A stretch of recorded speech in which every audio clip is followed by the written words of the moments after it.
we have given nanowire cerebrolysin in the identical doses. It was able to produce neuroprotection even after 8 hours of nanotube administration. I put these values for you to see clearly that this is the leakage of blood-brain barrier to advanced blue in normal situations. This is iodine, and 10 microgram highest dose. You can see that there is lots of increasing permeability. Brain water is increased from 75 to 81, and also the cerebral blood flow was reduced, that is ischemia, and lots of neurons were damaged. When cerebrolysin was given alone 4 hours after, there were some neuroprotection. But nanowire cerebrolysin when given after 4 hours, there is a reduction in these values. High, same dose, very significant. And even after 8 hours, the drug is working very nice to protect brain function. This is the example I just show you from one area of the brain in cerebral cortex. 10 microgram 24 hours, almost all neuron loss and damages can be seen. Cerebrolysin alone can reduce these neuronal damages, but nanowire cerebrolysin is much more effective even given after 8 hours. And this is the saline control group. So the result is in front of you. So we can say on the basis of this investigation that cerebrolysin alone is although quite effective in reducing carbon nanotube neurotoxicity, but if it is given nanowire, the effect is much more better, and also we have a therapeutic window that has increased from 4 to 8 hours.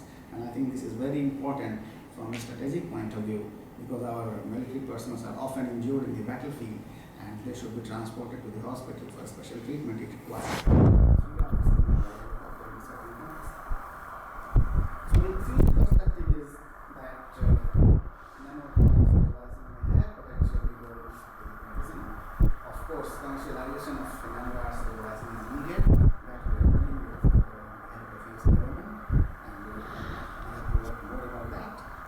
And these are the organizations that are helping us. I will not go through in detail, and I will see earlier. So lots of supports we are getting from various organizations, and we have many collaborators from different parts of the world. I told you earlier. I will stop here and look forward to your suggestions and comments. Thank you very much for your attention.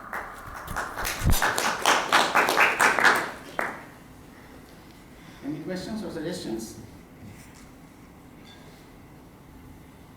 Yes, please. Dr. Sharma, this has so many questions. It's very interesting. First, I wasn't clear, the titanium oxide nanowires, is that also a hollow tube? Titanium? No, they are not hollow tube. They are nanowires. Solid nanowires, and we have used 20 to 40 nanometer in diameter. That would be long with 1 or 2 micrometer long. So they are titanium nanomesh. Oh, so how do they carry the cerebrolysin? They can carry cerebrolysin. They have a binding, different procedures. They can carry the cerebrolysin molecule over that. I'm not showing those electrical pictures because Ramtian is not here. I'm not able to understand it. Anyway, so we have measured very strictly that they can carry cerebrolysin, and different doses were different effective. So technically, they appear to be quite right. So, I don't want to ask too many questions. Can I carry on? Yes, please. So, why are single-walled carbon, well, first of all, how do single-walled carbon nanotubes get through the blood-brain barrier? I assume they must have a considerable mass. Second, why are they toxic? Why do they kill the neurons instead of just being inert? And third, why was the frontal cortex so exquisitely sensitive compared to other brain regions? Well, many substances can be inert, nanoparticles could be, but there are certain literatures coming out that any kind of these, including carbon nanotubes or certain nanoparticles considered to be inert, they produce, when they are injected and allowed to be in circulation for a certain time, they produce significantly oxidative stress. And these oxidative stress could be damaging to the brain and we have some biochemical estimation, not with carbon nanotube at the moment, but other nanoparticles that they are increasing this oxidative stress in the areas that are more vulnerable. And the second thing that I did not show, that in certain areas, this administration of carbon nanotubes shows heat shock protein expression in certain areas, and cerebral cortex is the most. We have no any clear relationship why cerebral cortex is more vulnerable. But many of the situations when we have seen either hyperthermia induced or even serotonin induced, cerebral cortex is the most vulnerable, and also different areas of the cerebral cortex. Especially cultural. Yeah. Yes.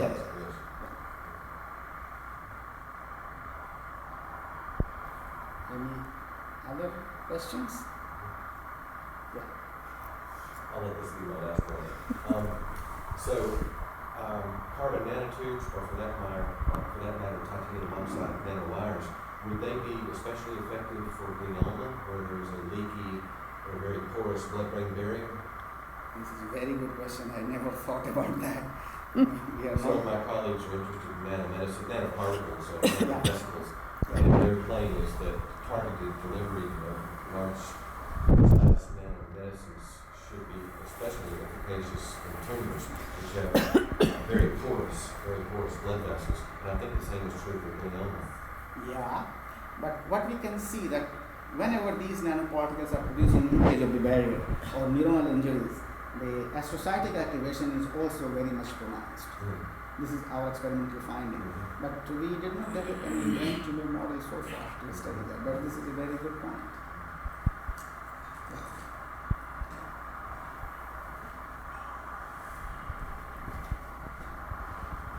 Since we are talking about cerebrolysin, and my colleague Dr. Murasamy is not here, so he asked me to present his work, and I continue after that we have.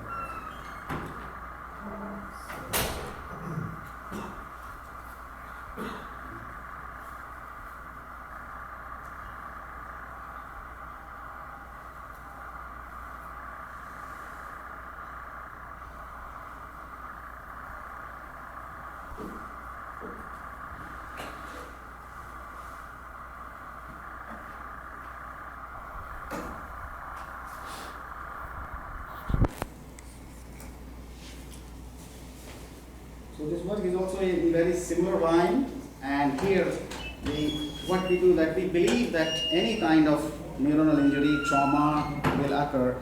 It could be most of the time similar mechanisms. Here we relate to amino acid metabolism and try to see that whether cerebrolysin can have any effect in this matter as well. So again, what we try to see, we have traumatic head injury model in the rat, and we have almost similar collaboration. And here again, we believe that this blood-brain barrier could be the key for all kinds of neurological diseases. And we have a working hypothesis that no single chemical compound is responsible for everything. So a balance between endogenous protective and destructive elements in the nervous system is very crucial. We also feel that different kinds of traumatic ischemic or metabolic injuries can produce similar results. Therefore, the neuroprotective strategy could be quite similar. We have to investigate, of course, in special cases, but the basic mechanisms will be very similar. While coming to the different models, it is very difficult to find any model that can be quite suitable in laboratory conditions, because either traumatic injuries, in human cases, if it is motor vehicle accident or fall, it comes under conscious condition. But in all animals, we have to anesthetize them, especially in spinal cord injury. Whenever occurs in human cases by driving a vehicle, it always occurs from the ventral side. But in all models in spinal cord injury, rat, mice, we always do injury on the dorsal side. So we cannot compare at all. But still, we need some model to work on. And even the point is that a traumatic brain injury could be different kinds, like hemorrhagic, vascular, anoxic, and even infective brain injuries. We concentrate at the point of traumatic brain injury, but I must tell you at this point, because this is one of the hot topics in neuroscience nowadays, that injury occurring in healthy conditions, and also it can be modified by pre-morbid personality, alcohol and substance abuse, family dynamics, and not only that, hypertensive or diabetic conditions. So normally head injury is also considered a maximum injury can this is the data from military and other cases of accidents and some other. The history of brain injury is quite old. As you can see that 1868 image showing that this drug is penetrated in his brain and must apply in medicine. This is also a Dutch drawing from 1862. A soldier, he has injury and he cannot do anything, just to wait. Either he could be cured on his own or could die. This was the latest example of one of the US military violence when one of US military colleagues shoots his own colleague recently, and it is not clearly known that the soldier has head injury earlier. So now people are talking that probably due to head injury, his mental situations are not enough. So in military circle, people are talking that we should give soldiers some rest, but how much rest is important? And repetitive head injury is the real problem in any military organization. So these are some data, recent work. If somebody is interested, these are very nice reviews in military head injury. And obviously, brain is a very large organ, and it depends on which area is especially injured, either vascular, traumatic, or metabolic. That can have the pathophysiological outcome. Obviously, focal injury, polar, diffuse secondary injury, and diffuse axonal injury. This can lead to many other kinds of long-term problems, and the treatment is very difficult. So we try to do some experiments with different kinds of CNS trauma model. Briefly, I will show you some spinal cord injury and lead injection, crush, or confusion. Also, I can tell you that in brain injury, the mode of injury is also very important, whether the skull is fractured or skull is. So, therefore, one can classify open brain injury where there is skull fracture, knife wound, or any other cases. Closed head injury where the skull is not broken, and this can produce counter to or concussive brain injury. This is one of the most difficult type of injury that is occurring in military personnel to treat with them. And also the brain temperature and anesthetics can also affect the outcome of the brain injury. So we tried again this Cerebrolysin in some of the models, and we developed in our laboratory a model where 114.6 gram drug was dropped over the anesthetized rat 20 centimeter, giving a total impact of 0.224 Newton over this right parietal bone. If there is any skull fracture, we have excluded, but skull fracture is less than 10% cases.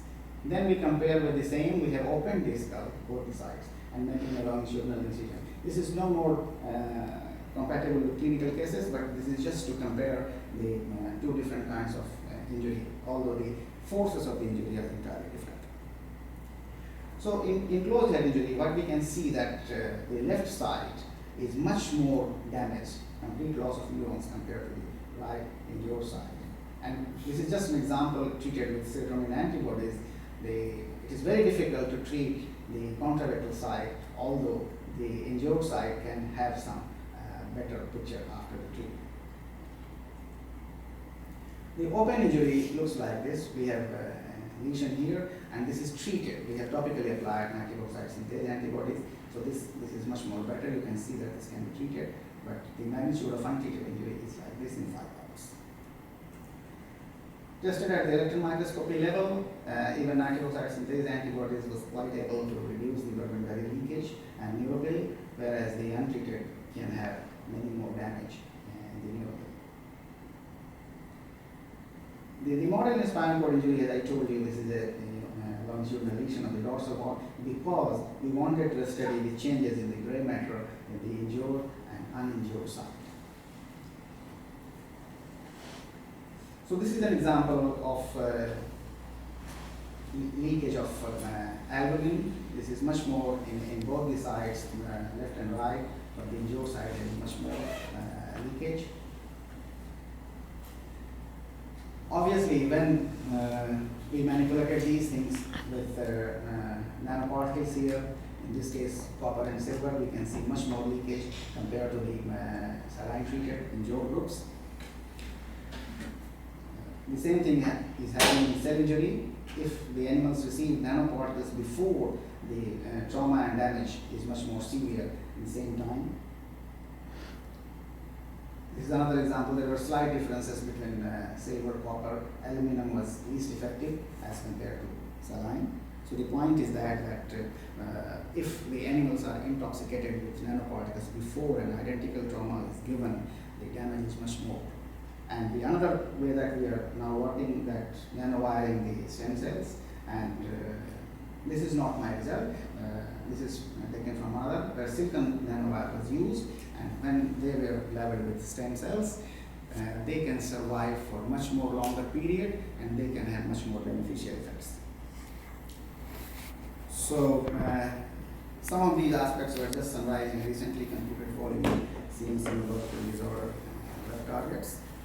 So as I told you earlier, we have used this 20 nanometer titanium nanowires by Dr. Wang.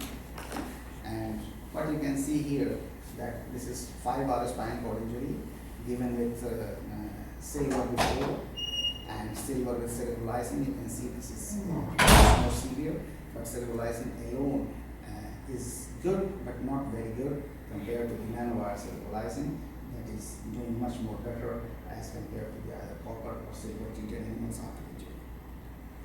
We talked to Dr. Aaron Chikanova, who is chemistry Nobel, about our finding, and he also believed that these things are very important, and we are doing with him ubiquity, because he got his Nobel Prize on ubiquitin expression in the brain, and we have some data but not published yet.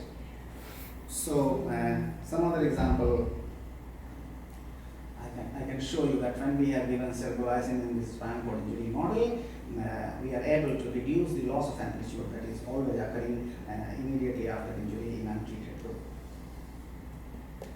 But we could not save the latency. The latency increase was still there even in cerebrolysin treated group. What could be the possible mechanisms of cerebrolysin? Of course, we believe that it is anti-stress or maybe doing something towards neuronal stabilization. This is an example that cerebrolysin reduces C-phos expression, and in this case also C-jun a little bit. Regarding blood-brain barrier permeability, as you can see here that this is the control T9, and after injury it comes here. Cerebrolysin has reduced it, and this is the situation in T12. So both the cases, cerebrolysin given reduces the leakage of the blood-brain barrier. This is a transmission electron microscopic picture. Here is the case of cerebrolysin, while all other cases of different kinds of injury, their leakage of lanthanum is quite prominent. We have again tested on edema, and we can see that the drug was able to reduce brain spinal cord water content compared to the untreated group. And here is the picture of myelin vesiculation. We have compared endomethacin, another drug given, and cerebrolysin. This is the untreated. You can see by yourself that this drug is better at the same time as compared to prostaglandin synthesis inhibitor endomethacin. Again, we are collaborating with spinal cord injury in Shijia Zhuang. And I show here the result that the drug was able to reduce its protein after spinal cord injury. Now the question comes about last 5 minutes about facts in brain injury. And the most important point is here that this is closed head injury, and you can see that the values are very high as compared to the control, RD leakage, edema formation, cerebral blood flow was decreased, and cell injury was increased. Cerebrolysin given 2 hours after, this is normal cerebrolysin, was able to reduce these values, but nanowire cerebrolysin given after 2 hours was significantly much more effective than the cerebrolysin alone. Cerebrolysin nanowire alone did not change the control values. But this is in closed head injury. The same thing happens in open injury as well, although the values are a little bit different but higher than control. Nanowire cerebrolysin was the most effective when given after 2 hours, and the drug alone with titanium cannot have any neurotoxicity in our hands. Then we measured different levels of excitotoxic amino acid and inhibitory. We have glutamate, aspartate, GABA, and glycine. And open brain injury has increased these glutamate and aspartate, whereas decreased the GABA and glycine level. We just measured a reference serotonin level that was also increased. And in closed head injury, the increase was much more higher, and so as the decrease, the reference was serotonin. Cerebrolysin here was able to reduce these balances, means reduce the increase and somehow try to enhance the increase of inhibitory amino acids in both the models. So this means that when the drug is given, it is trying to restore the amino acid metabolism. How it is doing, and is there any specific mechanisms, we still do not know. So we can only say here that cerebrolysin is neuroprotective, and it reduces early step and later cord pathology in spinal cord injuries. And when it is given in forms of nanodrug delivery, the neurotransmitter balance is quite importantly restored. We do not know the significance of these findings, but we are trying that we feel that its effect on amino acid metabolism could be one of the important factors in inducing neuroprotective effects. However, the other potential clinical application requires further investigation. I stop here and need your suggestions and questions and comments on this work.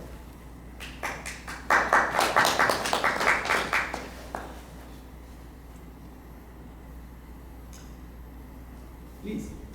Dr. Sharma, is there any benefit on glial scarring in your spinal cord injury model?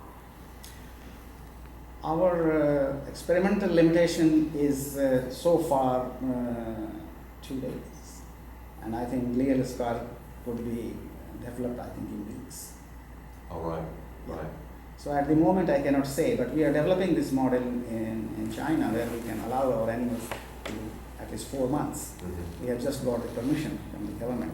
So then we look at this point because this is very important for neuroregeneration.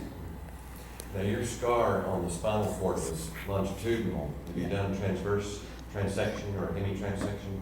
Not yet. Yeah. And that would also be probably more relevant to a spinal cord break, like a car accident or something. Yeah, that's right. Hemitransection. Yeah, that's right. Yeah. Can we go for a coffee break now? Yeah. Okay. So we have time for coffee break, and we